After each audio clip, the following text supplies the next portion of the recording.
Welcome back. This is our 14th installment of Richard Burdick's Numismatic interview. Last time we touched base on finishing the Foxfire Collection, and let's continue talking about the collection. Well, by the end of the 1990s, it was getting very difficult to find anything that improved this collection. It had, at that time, an NGC grade of 183 coins. The average grade was 66.2. When you're collecting coins back to 1792 forward, it's very, very difficult to get coins of that caliber. I mean, they almost don't exist. They're so rare. But just after the year 2000, Dr. Davis was kind of getting up in years, and he thought the right thing to do, the prudent thing to do, was sell this.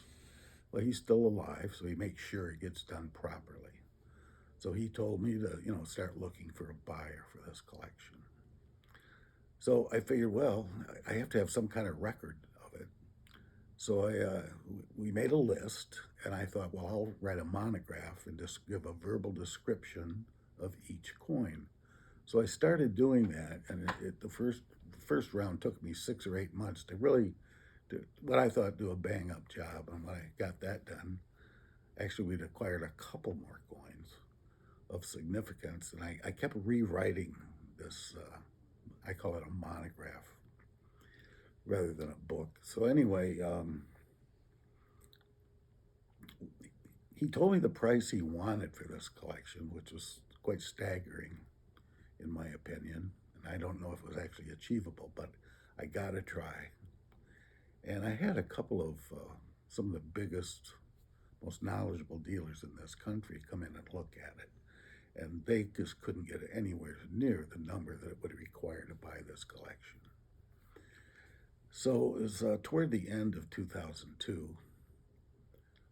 I was at an auction in Chicago, I believe, and I saw a guy in the auction that I'd never met him before, but I knew who he was.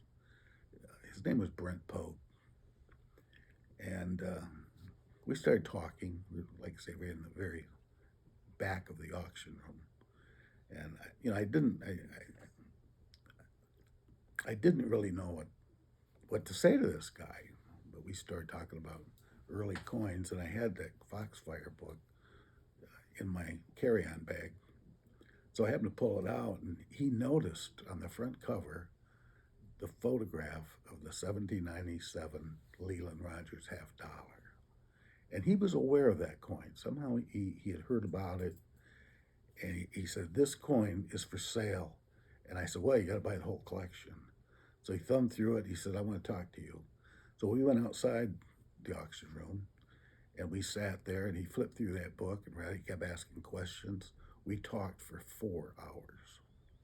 This guy loved to talk about coins, more so than I think almost anybody I ever met. So we exchanged phone numbers, and probably 3 days later, he called me on the phone. We talked another 3.5 hours. And he says, "We're going to make an agreement." He says, "I want to come look at these coins." So he flew into Detroit, and I picked him up at the airport. And I had a special bed and breakfast that he preferred bed and breakfast rather than hotel. So I got him a very old, well, it's one of the oldest hotels, bed and breakfasts in the entire area. It was like pre-Civil War. Stagecoach stop. So we got checked in there. The next day we drove down to Dr. Davis, and we sat down, and I think we spent 8 hours going through this collection, meticulously looking and talking about each coin. And obviously he was very impressed. How could you not be impressed? So I never heard from him for about 6 months. And finally he called, and he said, "I want to come back and look at the collection." He said, "I got to bring an advisor with me." And so they flew in. I met him there, and we spent another couple of hours, viewing and talking about the coins. And I got to admit, the price was quite staggering. But how do you duplicate something like this? You couldn't duplicate it Well, in a lifetime with near unlimited funds, it would take a long time to duplicate these coins. So, they looked at it and they went away, and I didn't hear from him for a couple months at least. And he just said, we can't buy this collection. I said, okay, fine. So at this point, I mean, it's I need to find somebody. If I don't, this collection will probably go to auction. So maybe another 6 months went by. Brent called me back again. He said, I want to look at it again. So I'm going to bring somebody else with me. So he did. In fact, the guy was quite a close friend of mine, acquaintance for maybe 40 years. So we sat down and looked at it again, and everybody. Can you say who it was? No. Okay. No. He was a very prominent dealer from Texas. Okay. Can we do that? So, anyways, they left, and they knew the price of what. Oh yeah, oh yeah. They just couldn't come up with a price. Well, they didn't really figure it right there. They went back and refigured it, trying to make sense out of it. And so what happened was Brent came back again. I think it was his fourth visit. And he says, this is what we can do. He says, we'll give you X amount of dollars for this collection, but we want you to take out 2 coins, which was a 1794 half dime in 67 grade. But the coin was light. It probably had been dipped somewhere along the line, but it was a moose monster of a coin. But he says, I'd like you to take that coin out and the half Disney out, because the half Disney is only a beautifully toned AU58, but you want to take those 2 coins out, we'll give you X amount of dollars for this collection. Well, I didn't go over that well with Dr. Davis, but anyways, Brent left and went home. The doctor says, he says, I think we're going to have to put this coin, this set up at auction. And I said, you're not going to get this much money at auction. These prices are so excessive. I said, look, I'm going to go home. I'm going to put a price on each one of these coins, which they would have to,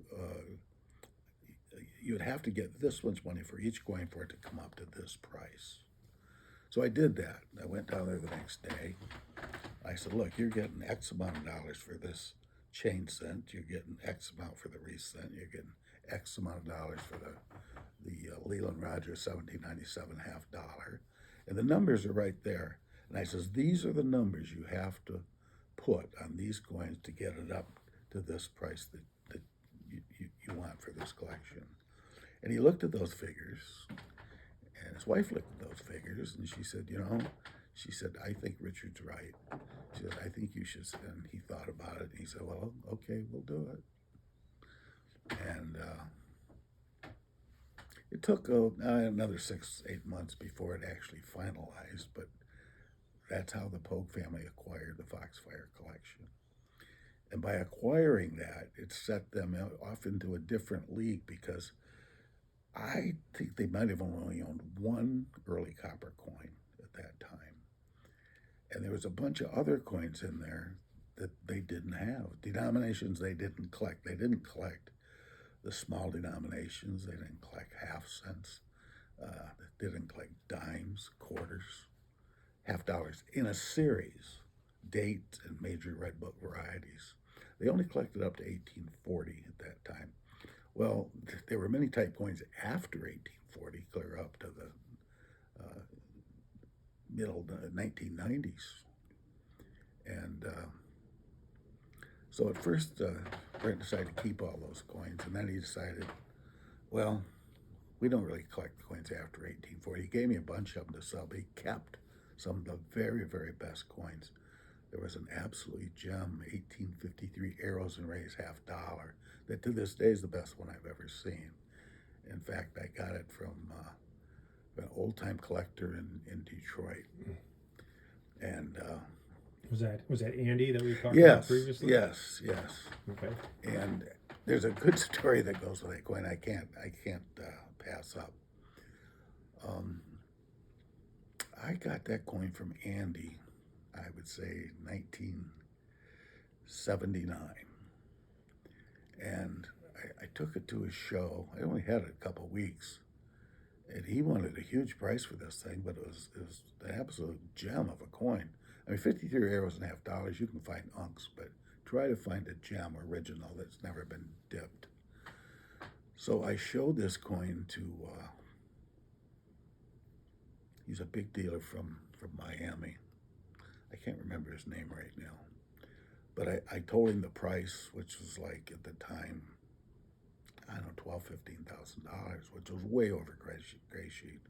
In fact, it was in '79 before the prices had really taken off, and I never saw that coin again for many, many years.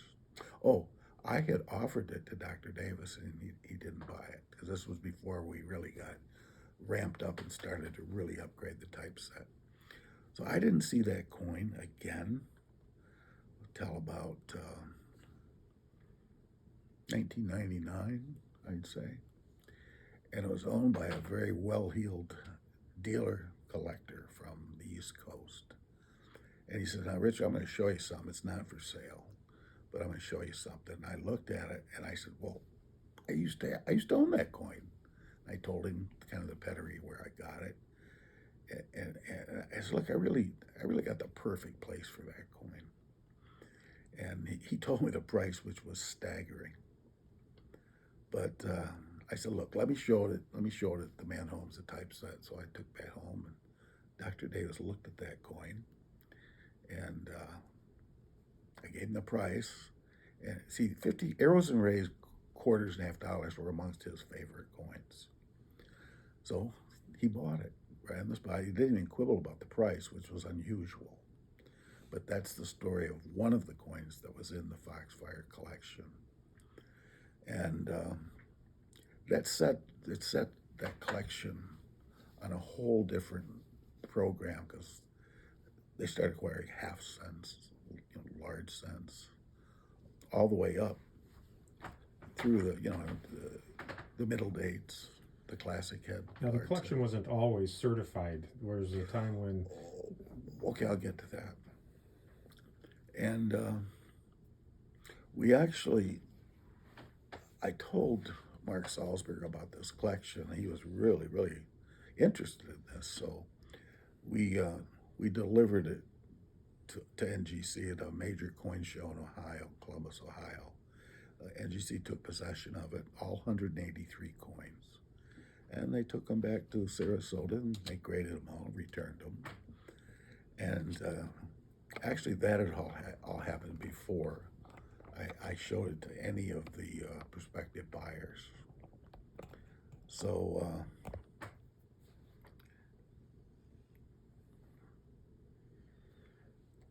after it was acquired, that's when we set off on this project of collecting date runs and Red Book varieties of everything from half cents up through. Well, they already had a good collection of $5, early fives and early tens. The Pogue family. Yes, yes. And but it set us off on this whole other project of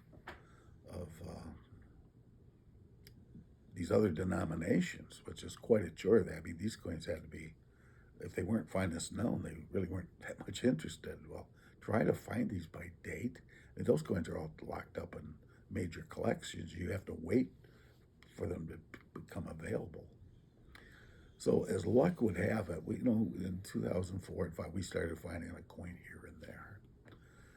But Prices were moving up at that time. Oh yeah, so yeah, they have. Well, it's 2005 and 6 and 7. The market was slowly increasing. It was rebuilding the strength from the crash that had happened in 1991 and 2, 3. So the first really major collection that came along was the Walter Husak collection of large cents. And there were a number of pieces in that collection that were going to basically fill a lot of holes or upgrade a few coins.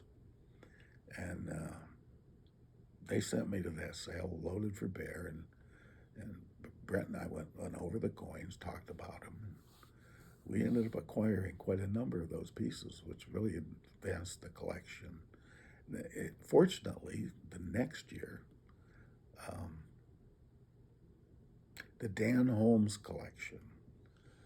I'd heard about this collector. He's from Cleveland, Ohio, and I'd heard about him. I didn't know who he was, but also I actually met him at an EAC show in Dallas, and he was a wonderful gentleman, dyed-in-the-wool collector. And little did I know that about a year, 6-8 months later, his collection of coins was consigned to the Goldbergs. So there again, Brent and I sat down and talked about all these pieces, and we went in there and acquired some major pieces. One of them was the finest known 1804 large cent, which is almost impossible to get a nice specimen of it. Dan had the finest one known. What grade? Do you remember what grade that is?